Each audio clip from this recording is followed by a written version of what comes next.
কয়েকদিনের ব্যবধানে আবারও শুট আউট মালদায়।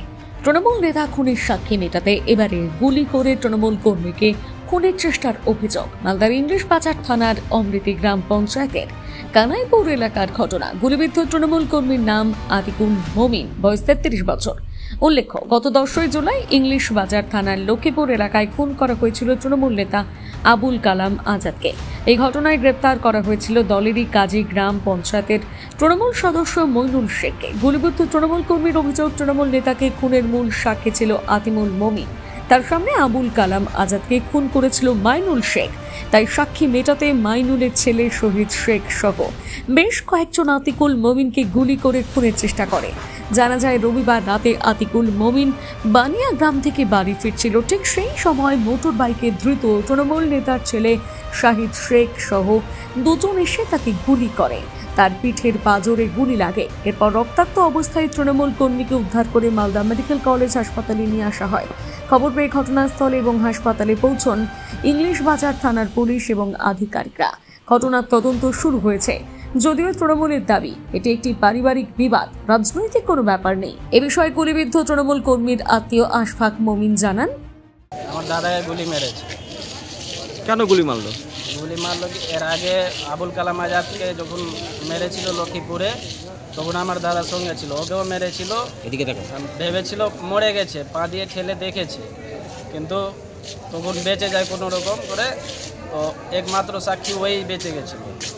এবার অনেকবার আমাদেরকে টাকা পয়সা দেওয়ার চেষ্টা করেছে, টাকা নিয়ে সাক্ষীটা দিতে হবে না, টাকা নেয়নি, হুমকি দিয়েছে। আজকে গুলি করে। টাকাটা কারা দিতে চেয়েছিল? টাকা মাইনুলের লোক ছিল। মাইনুল কি করে? মাইনুল মাটির ব্যবসা করে। কোন দলের কথা? ও কংগ্রেস থেকে জিতেছিল, টিএমসিতে এখন। আজকে কারা গুলি করলো কি বললো আপনার দাদা? আজকে মাইনুলের ছেলে ছিল। কি নাম? শাহিদ। কি ছিল ওদের হাতে? বন্দুক নিয়ে গুলি করেছে। কোথায় হয়েছে? গুলিটা করেছে বানিয়া গ্রামের একটু ভিতরে, কানাইপুরে করেছে। কেমন আছে এখন দাদা? এখন আছে, গুলিটা বের হয়েছে। কি করতে গেছিল? গুলিটা লেগেছে পিঠে। কি করতে গেছিল? দাদা ওখানে কাজ চলছে, ওখানেই ছিল। এ বিষয়ে মৃত তৃণমূল নেতার বাবা মোহাম্মদ আইনুল হক জানান,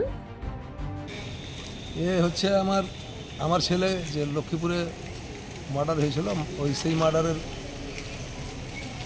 মেন সাক্ষী আর কি। এই সাক্ষীকে আজকে আবার সন্ধ্যা 7টা, পুরো 7টা নাগাদ ওই বানিয়া গ্রামে, এটা কানাইপুরে গুলি করে দিয়েছে। কারা করেছে এটা? সেটা আমি নাম বলতে পারলাম না, ওর মুখ থেকে শুনতে হবে, ওই বলবে। সেটা আমি নাম বলতে পারলাম না।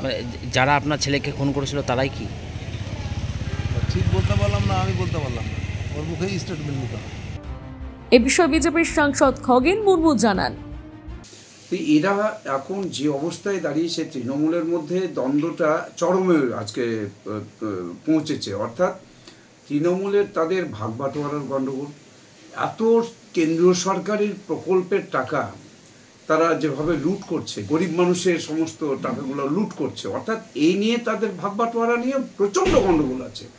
কে মানে কোন এলাকার কে হচ্ছে যে মালিক হবে, এই মালিকানা নিয়েও সমস্যা আছে। তৃণমূল কংগ্রেসের মধ্যে যেমন হচ্ছে খাদানের মালিকানা কে নেবে, কে হচ্ছে সে হচ্ছে যে ওই গরু পাচারের কে হচ্ছে যে মালিকানা নেবে, এরকম তো সমস্ত জায়গাতে আছে। যে এখানেও ওরা তাদের কে কোন পার্টি অফিসের মালিকানা কে নেবে, কেই এলাকাটাকে হচ্ছে যে তার দায়িত্বটাকে পুরোপুরিভাবে পুরো ওই এলাকার সব কিছু লুট করার জন্য কে সবচাইতে বেশি হচ্ছে সেখানে দায়িত্ব পাবে, এ নিয়ে গণ্ডগোল। এদের এই সমস্ত তৃণমূল কংগ্রেস এভাবে শেষ হবে। মালদা থেকে পরিতোষ সরকারের প্রতিবেদন, নিউজ টুডে।